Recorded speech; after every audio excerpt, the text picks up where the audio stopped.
જુઓ સર, તમને અમે કેટલી વાર કહ્યું કે આ કારને હાથ ના લગાડો. આ વેચાઈ ગઈ છે. એક મેડમ મથુરાથી સ્પેશિયલ આ કાર લેવા માટે આવ્યા છે. તેમની કાર ઉપર જરા પણ સ્ક્રેચ આવી ગયો તો તે આ શોરૂમને જ તાળું લગાડાવી દેશે. તેઓ થોડી વારમાં બસ આવતા જ હશે. તમે પ્લીઝ આનાથી દૂર હટી જાઓ.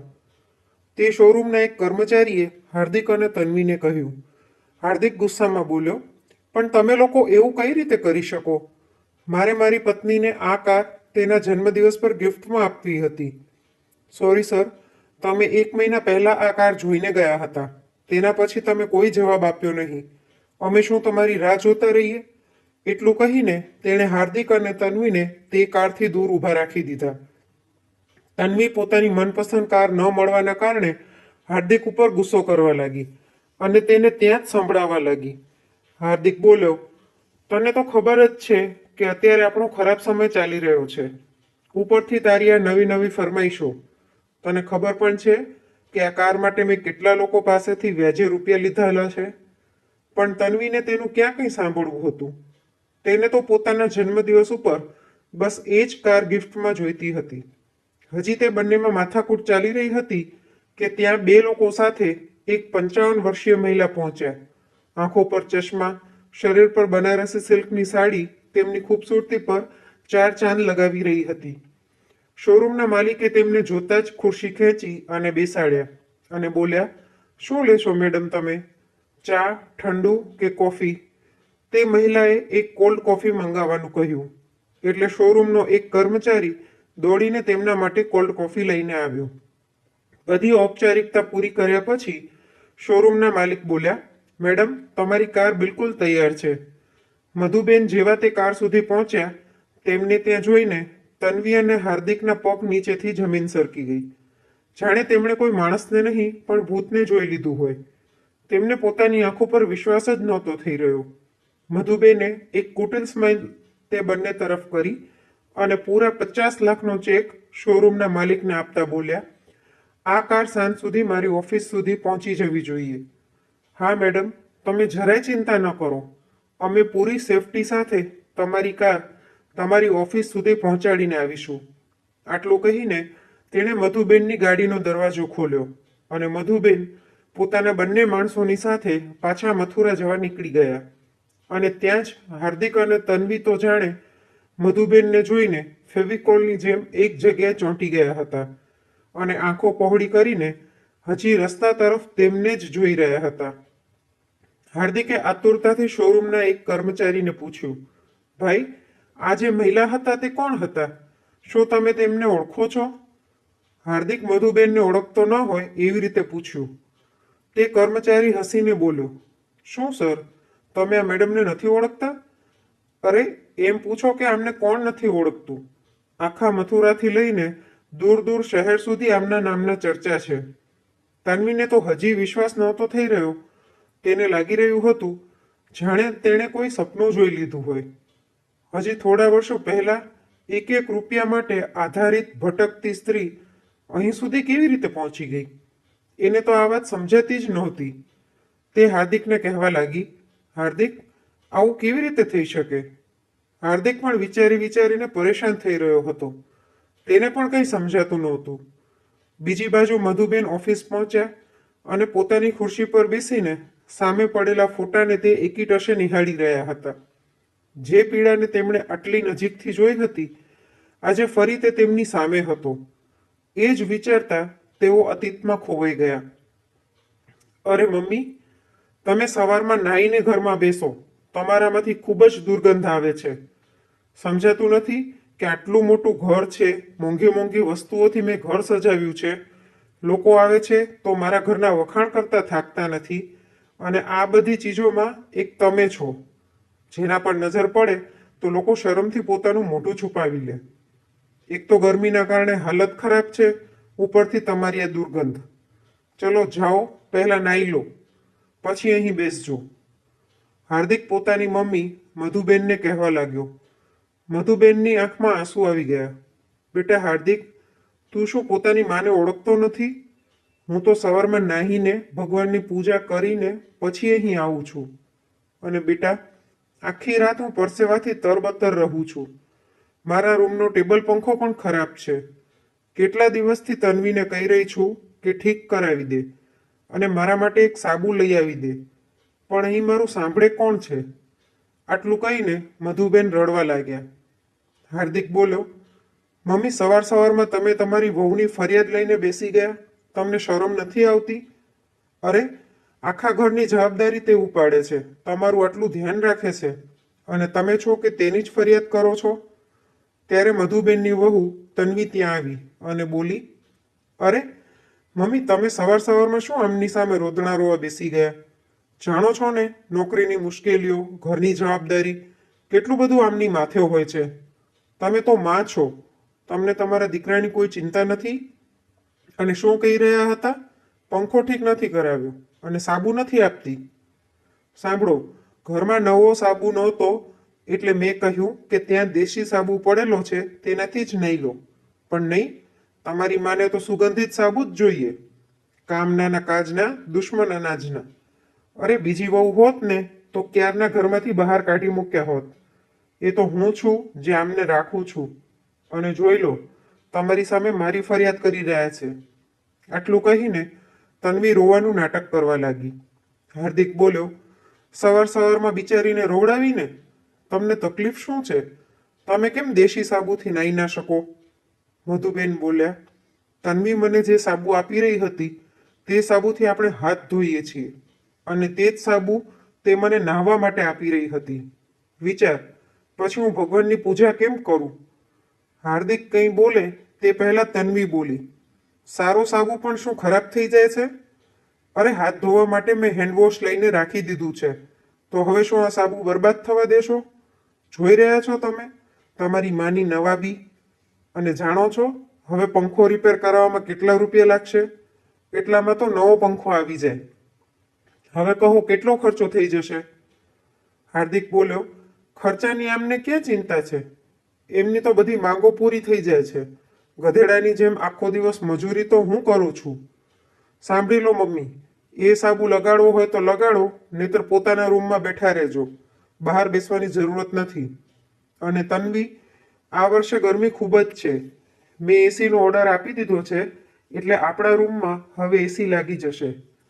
તન્વીએ ખુશ થઈને પતિને ઓફિસ માટે વિદા કર્યો. આખરે મજબૂરીમાં મધુબેનને તે સાબુ લગાડવો પડ્યો. કરતા પણ શું બિચારા? હવે તેમને પોતે જ પોતાના શરીરમાંથી વાસ આવવા લાગી હતી.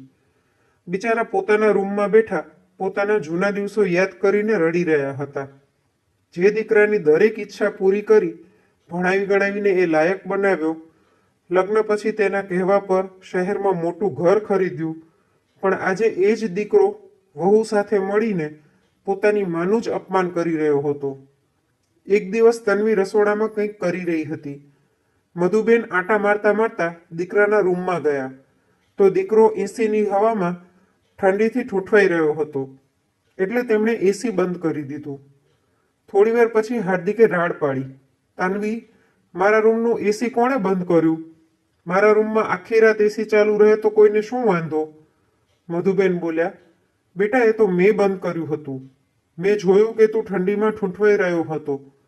હાર્દિક બોલ્યો, મમ્મી, તમારી જેમ ફટીચરો જેવું આ ઘર નથી કે 10 લોકોની વચ્ચે એક જ કુલર હોય. યાદ છે મને, જ્યારે હું નાના નાનીના ઘરે જતો હતો, બધા એક જ જગ્યાએ સૂતા હતા. ખબર નહીં બધાને ઠંડી હવા કેમ મળતી હતી. બહુ કંજૂસ હતા તમારા ઘરવાળા, અને તમે તે જ બધું મારા ઘરમાં ન કરો. આટલું કહીને હાર્દિક ગુસ્સામાં પોતાના રૂમમાં જતો રહ્યો. તન્વી બોલી, કેટલી વાર કહ્યું છે તમને, તમે વધારે હિતેચ્છુ ના બનો. સવાર સવારમાં વાતો સાંભળવાનો શોખ ચડ્યો હતો, અને મને પૂછ્યા વગર મારા રૂમમાં પગ રાખવાની હિંમત કેમ કરી? હવે મને જલ્દી જલ્દી કામ કરવા દો. મારે 2-3 દિવસ માટે પિયર જવું છે. મધુબેને પોતાના પોતરાને કહ્યું, ગુડ્ડુ, છુટ્ટીમાં નાના નાની ઘરે જઈશ ત્યાં તને ગમે છે? નાની સારી સારી વસ્તુ બનાવીને દેતા હશે નહીં? ગુડ્ડુ બોલ્યો, અરે નહીં દાદી, ત્યાં તો નાના મીઠાઈની ખાવાની મનાઈ કરે છે. કહે છે કે દાંત ખરાબ થઈ જશે. મધુબેને હસીને તન્વીને કહ્યું, બેટા, અહીંથી જ કંઈક સારું બનાવીને કેમ નથી લઈ જતી? તન્વી બોલી, મારા માતા પિતા સારી વસ્તુ શીખડાવે છે, તમારી જેમ નથી કે બાળકોને બગાડીને રાખી દે. અને ગુડ્ડુ, તને કેટલી વાર કહ્યું છે દાદીને વધારે ચોટ્યા ન કર, નહીતર તારા શરીરમાંથી પણ વાસ આવશે. હવે જા પોતાના રૂમમાં, અને આ લ્યો તમારું જમવાનું. ખાઈને પોતાના રૂમમાં જતા રહો. થાળીમાં થોડા દાળ ભાત અને થોડું અથાણું જોઈને મધુબેન બોલ્યા, બેટા સવાર સવારમાં ભાત? આ ભાત તો બિલકુલ ઠંડા છે. શું આ કાલના વધેલા ભાત છે? તન્વીએ કહ્યું, કેમ સવાર સવારમાં તમે ભાત ના ખાઈ શકો? કાલે ગુડ્ડુને ભાત ખાવાની ઈચ્છા નહોતી, એણે પિઝા ખાઈ લીધા હતા. તમે ખાઈ લો, નહીતર બપોર સુધી તો ખરાબ થઈ જશે. કંઈક તો પોતાના દીકરા ઉપર દયા કરો, અનાજ બરબાદ થશે. વિચારો કેટલી મહેનત કરીને તે કમાઈને લાવે છે. મધુબેન વિચારવા લાગ્યા, ધડ કરવાનો કોઈ ફાયદો નથી, કેમ કે આ ઘરમાં તેમનું સાંભળવાવાળું કોઈ હતું નહીં. વહુની સાથે દીકરો પણ માન સન્માન અને ચિંતા કરવાનું ભૂલી ગયો હતો. તેમની આંખમાં આંસુ આવી ગયા. તેમણે ખાઈ લીધું અને પોતાના રૂમમાં જવા લાગ્યા. ત્યારે ફોનની રિંગ વાગી. તન્વી બોલી, અરે આ સમયે હવે કોણે ફોન કર્યો? તન્વીએ ફોન ઉપાડ્યો તો તેની નણંદે કહ્યું, કેમ છો ભાભી, અને મમ્મી કેમ છે? તન્વી મોઢું બગાડતા બોલી, મારી હાલત તો પૂછો જ નહીં. અને મમ્મીને તો જલસા જ છે ને. તમે કહો, તમે બધા તો મજામાં છો ને? અરે દીદી, ક્યારેક પોતાની જવાબદારીને પોતાની સાથે પણ લઈ જાઓ. થોડાક દિવસો અમે પણ આરામથી રહી શકીએ. તન્વીની આવી તીક્ષ્ણ વાતો સાંભળીને લોપા બોલી, હા હા ભાભી, હું પોતાની જવાબદારીને ભૂલી નથી, પણ એ વાત અલગ છે કે મમ્મી ત્યાંથી આવવા જ નથી માંગતા. એ ઘરમાં પપ્પા અને અમારી નાનપણની યાદો રહેલી છે એટલે. હા, થોડા દિવસો માટે હું ત્યાં આવી રહી છું. ત્યારે કદાચ તમને થોડો આરામ મળી જશે. ભાઈને કહી દેજો હું પરમ દિવસે આવી રહી છું. તન્વી ફોન પછાડતા બોલી, લ્યો, એક મુસીબત ઓછી હતી કે બીજી પણ આવી રહી છે? મધુબેને પૂછ્યું, કોનો ફોન હતો તન્વી? બીજા કોનો? તમારી લાડલીનો હતો. પરમ દિવસે આવી રહી છે. અહીં રહીને શું જવાબદારી ઉપાડશે? ઉલટાનો અમારો ખર્ચો વધારશે. તન્વી બળબડ કરતી પતિને બધું બતાવવા જતી રહી. દીકરીની આવવાની ખબરથી મધુબેનના ચહેરા પર થોડી ખુશી આવી, અને તે 2 દિવસ સુધી ઘડિયાળ તરફ જોતા રહ્યા કે ક્યારે આ સમય વીતે અને તેમની દીકરી સાથે મુલાકાત થાય. 2 દિવસ પછી તન્વી મધુબેન તરફ એક સાડી ફેંકતા બોલી, આજે સારી રીતે નાહી લેજો અને સાડી પહેરી લેજો. મધુબેન બોલ્યા, તન્વી, તું તો આવી સાડી નથી પહેરતી, તો પછી આ સાડી કોની છે? તન્વી બોલી, મારી મમ્મીની સાડી છે. તેમની પાસે આવી ઘણી બધી જૂની સાડીઓ પડી છે. મેં કહ્યું હતું 2-4 તમારા માટે મોકલાવી દે. મધુબેન બોલ્યા, શું મારો દીકરો એટલું પણ નથી કમાતો કે મને 2 જોડી નવી સાડી લઈ દે? હવે શું હું તારી મમ્મીની ઉતરેલી સાડીઓ પહેરીશ? તન્વી ગુસ્સામાં મધુબેન તરફ જોઈને બોલી, શોખ તો જુઓ આ ડોશીના. એક પગ કબરમાં લટકેલો છે અને આમને નવી સાડી જોઈએ. ચૂપચાપ નાઈને પહેરી લો, નહીતર આજે રાત્રે જ આ જ ફાટેલી જૂની સાડીઓમાં રેલવે સ્ટેશન પર મૂકી આવીશ. જ્યારે ત્યાં લોકો ભીખ આપશે ને ત્યારે સમજાશે. હવે જતા રહો મારી નજરની સામેથી. બિચારા મધુબેન પોતાની કિસ્મત પર રોઈ રહ્યા હતા કે ખબર નહીં હજી શું શું જોવાનું અને સાંભળવાનું બાકી છે. 2 કલાક પછી લોપા આવી. તન્વીએ સામે 2 બિસ્કિટ અને ચા રાખી દીધા. મધુબેનની નજર બિસ્કિટ પર હતી. આ જોઈને લોપા અંદર ને અંદર રડી રહી હતી. તેણે ખૂબ જ પ્રેમથી તે બિસ્કિટ મા તરફ કર્યા. એટલે મધુબેન બોલ્યા, ના બેટા, તું થાકીને આવી હોઈશ, તું ખાઈ લે. હું તો આખો દિવસ ખાતી રહું છું. લોપા બોલી, હા મમ્મી, એ તો દેખાઈ જ રહ્યું છે. આટલું કહીને તેણે ધરાર મમ્મીને બિસ્કિટ ખવડાવી દીધા. મધુબેન બિસ્કિટ એવી રીતે ખાઈ રહ્યા હતા જાણે વર્ષો પહેલા તેમણે બિસ્કિટનો સ્વાદ ચાખ્યો હોય. થોડી વાર પછી જ્યારે લોપા પોતાની મમ્મી અને ભાભીથી વાતો કરી રહી હતી ત્યારે ભત્રીજો તેના પર્સમાંથી કંઈક કાઢી રહ્યો હતો. લોપાએ ત્યાં જઈને તેનો હાથ પકડ્યો અને સમજાવ્યું કે આજ પછી આવું ન કરતો, નહીતર હું તારા મમ્મી પપ્પાને કહી દઈશ. બીજા દિવસે સવારે 2 મતલબ હર કોઈ ગુસ્સામાં હતું. હાર્દિક બોલી રહ્યો હતો, તન્વી, મારો રૂમાલ નથી મળી રહ્યો, ગોતી દે. આટલા નાના ઘરમાં રહેવું મુશ્કેલ થઈ ગયું છે. ઉપરથી આટલા બધા લોકો જોઈને હું પરેશાન થઈ જાઉં છું. તન્વી રૂમમાંથી રૂમાલ લઈને આવી અને બોલી, આ લ્યો, ઓશિકાની નીચે આવી ગયો હતો. હાર્દિકે કહ્યું, મારો નાસ્તો તૈયાર છે? તન્વી બોલી, હા હા, આવી જાઓ.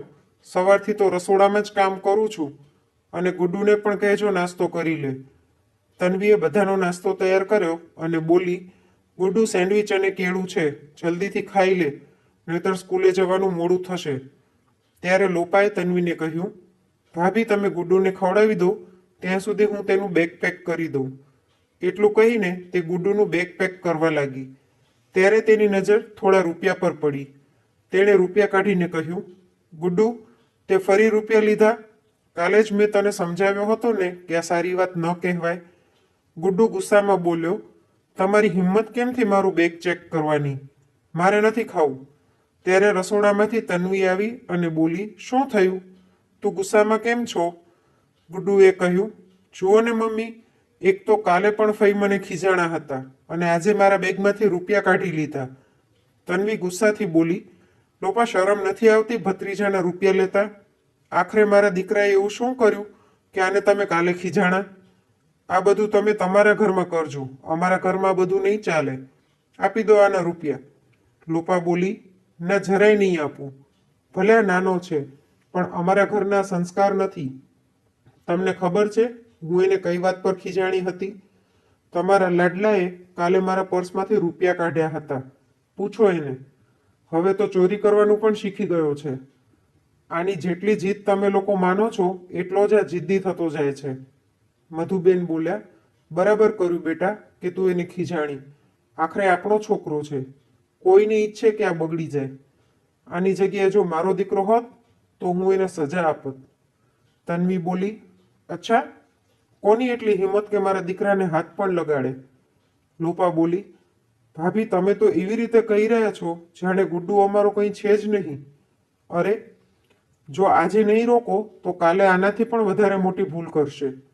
તન્વી બોલી, જોઈ લો, 2 દિવસ હજી થયા નથી કે તમારા દીકરાને ચોર બનાવી દીધો. હાર્દિક બોલ્યો, લોપા, તું મમ્મીને મળવા આવી હતી ને? મળી લીધું તો જઈને પોતાના ઘરની જવાબદારી સંભાળ. અમને અમારા હાલ પર છોડી દે. લોપા બોલી, અત્યાર સુધી એ જ તો કરતી આવી છું.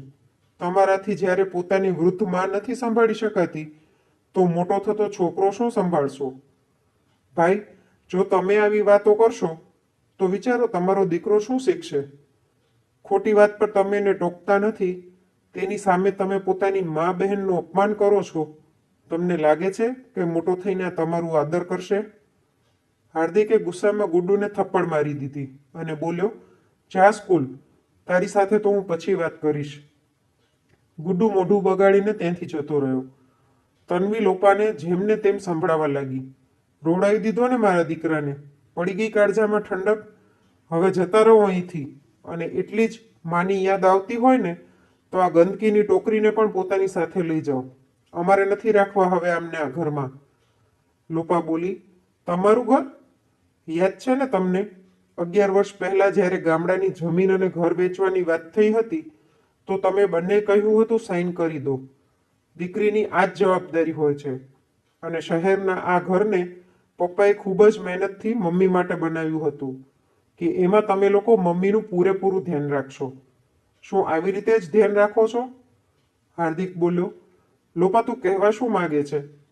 લોપા બોલી, ભાઈ, કહેવા માટે વધ્યું જ છે શું? મેં તો લાલચ ના કરી, પણ તમે લોકોએ મમ્મીની કદર ના કરી. અને ભાભી, તમે ઈચ્છો છો કે હું મમ્મીને પોતાની સાથે લઈ જાઉં? તન્વી તરત બોલી, હા હા, લઈ જાઓ. લોપાએ કહ્યું, ઠીક છે, મમ્મીને હું પોતાની સાથે લઈ જાઉં છું.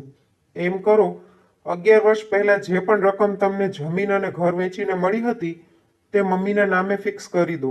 અને આ ઘર તો મમ્મીનું જ છે. મન થશે તો 2 કામવાળી રાખીને રહી શકે છે. હાર્દિકે કહ્યું, શું મતલબ છે તારો? કે એ રૂપિયા મમ્મીના નામે કરી દઈએ? અને શું આટલા મોટા ઘરમાં મમ્મી એકલા રહેશે? લોપા હસીને બોલી, હજી સવારે જ તો તમે રાડો પાડીને કહી રહ્યા હતા કે કેટલું નાનું ઘર છે, લોકોના આવવાથી તમને ગુંગળામણ થાય છે, અને અત્યારે કહી રહ્યા છો આટલું મોટું ઘર છે. વિચારી લો તમારે કહેવું શું છે. તન્વી બોલી, સાંભળી લો નણંદબા, કંઈક લેવાના ચક્કરમાં જો અહીંયા આવ્યા છો તો તમને 1 રૂપિયો પણ નહીં મળે. હા, મમ્મીને લેવા આવ્યા છો તો લઈને જઈ શકો છો.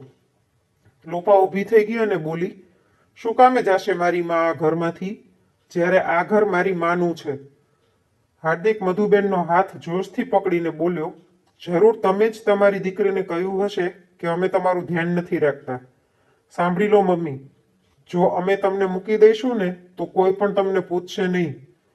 લોપાએ પોતાના ભાઈનો હાથ પકડ્યો અને બોલી, મમ્મીનો હાથ મૂકી દો, નહીતર મારાથી ખરાબ કોઈ નહીં થાય. અને મમ્મી, આમાં ભૂલ ભાઈ અને ભાભીની નથી, તમારી પણ છે. મધુબેન રોતા રોતા બોલ્યા, બેટા હું શું કરી શકવાની છું? લોપા બોલી, શું નથી કરી શકવાના? પપ્પાના ગયા પછી તમે અમને બધાને સંભાળ્યા. તેમના ગયા પછી તમે મારા લગ્ન કરાવ્યા. અને મને યાદ છે, લગ્નના દિવસે જ આ લોકોએ મારી પાસે તે સાઇન કરાવી હતી, જેથી લગ્ન પછી ક્યાંક હું બદલી ના જાઉં. જ્યારે આ આટલા બદલાઈ ગયા છે તો તમે પોતાને કેમ બદલી નથી શકતા? અરે તમે મને શીખવ્યું હતું કે પોતાના અધિકારો માટે બોલતા શીખો, તો પછી તમે પોતાની જ શીખડાવેલી વાત કેમ ભૂલી ગયા? વહુ તો વહુ, દીકરો પણ તમારો આદર નથી કરતો. નાનકડો પોત્રો પણ આવતા જતા તમને ઠોકર મારતો જાય છે અને તમે ચૂપચાપ રહી જાઓ છો. આખરે કેમ મમ્મી? દીકરીની વાતોએ મધુબેનને ખૂબ જ સાહસ આપ્યું. ત્યારે તન્વીએ ગુસ્સાથી લોપાના વાળ પકડ્યા અને બોલી, આ એમ નહીં માને, બહુ માન રાખી લીધું આનું.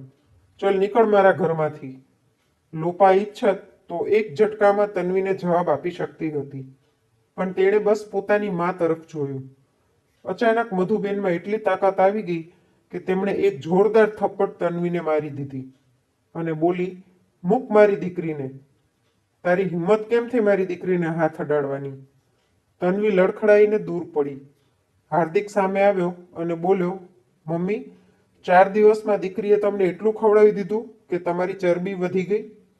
મધુબેન કંઈક કહે એ પહેલા લોપાએ જોરદાર તમાચો પોતાના ભાઈને મારી દીધો અને બોલી, બેશરમ માણસ, પોતાની મા સાથે તું આવી રીતે વાત કરી રહ્યો છે?